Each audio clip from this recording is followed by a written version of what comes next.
Because of why I search the deep through endless nights, no time to sleep. The call inside I can't deny. I'll find the light because of why. Hey, what's up, everyone? You ever find yourself staring at a map and something just jumps out at you? Take a look at Southeast Asia. You see that tiny little country, Brunei, completely swallowed up by Malaysia? It's a real geographical head-scratcher. Well, today, we're going to get to the bottom of it. We're going to answer the question, why isn't Brunei part of Malaysia? Okay, so here we are, looking at the island of Borneo. And you see this little piece right here? That's Brunei. It is completely surrounded by 2 Malaysian states. Now, this place is tiny, but it's also incredibly rich thanks to its oil.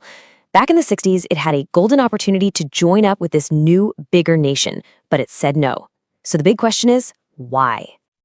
To really get this, we have to rewind the clock back to the 1960s. The British Empire was fading away, and the whole map of Southeast Asia was basically being redrawn. It was a time of massive change and, some really big, bold ideas. So here's how it all played out. In 57, Malaya gets its independence. Just a couple of years later, Brunei starts governing itself internally. And then, bam, May 1961. This is the big one. Malaya's prime minister proposes the Federation of Malaysia. The plan was ambitious, bring together Malaya, Singapore, and the territories on Borneo. That's Sarawak, North Borneo, and, of course, Brunei. The whole idea was to create this stable, strong, pro-Western nation in a pretty chaotic part of the world. But yeah, here's the thing. Not everyone was on board with this grand plan. In fact, inside Brunei itself, it kicked off a huge fight. 2 totally different ideas for the country's future popped up, and they were headed for a serious collision. And the difference between these 2 visions is just night and day. On one side, you have the Sultan. His goal? Keep his absolute power, no questions asked. And, maybe most importantly, keep 100% control over Brunei's oil money, the source of all its wealth. But then, on the other side, you have the main political party, the PRB.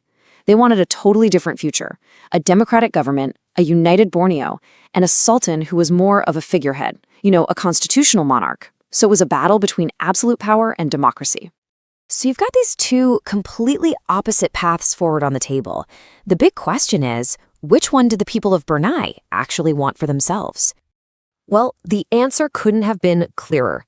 In the August 1962 elections, the PRB, the party pushing for democracy, won a staggering 54 out of the 55 seats they ran for. I mean, that's not just a win, that's a landslide. It was a massive, undeniable message from the people about the future they wanted. Now, you'd think that would be the end of it, right? The people have spoken. Democracy wins. Well, not so fast. This massive victory wasn't the end of the story. It was actually the breaking point. A democratic wave was about to crash right into the wall of a monarch's power.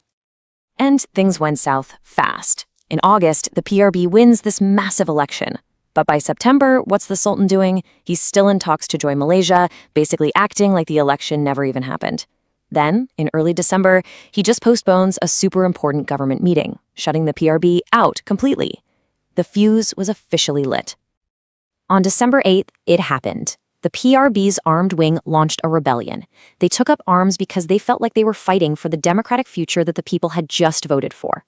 The Sultan's response was instant. He immediately sent a message asking the British for troops, and the message said it all. This was His Highness's wish. The rebellion was over almost before it began. British forces, including the famous Gurkhas, came in and shut it down quickly. The Sultan then declared a state of emergency, which gave him the power to ban the PRB and secure his absolute rule. And get this, that state of emergency from 1962 is technically still in effect today. That was the moment that guaranteed Brunei would not be a democracy.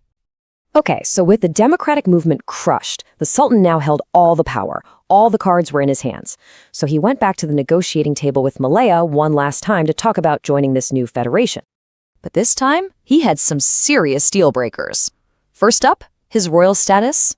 He demanded to be the most senior of all the Malay rulers. The answer from Malaya? Nope. Second, oil revenue. He insisted that Brunei keep all of its oil money for itself. The answer? Rejected. It had to be shared. And finally, the Limbang territory, a piece of land he wanted back. Again, the answer was no.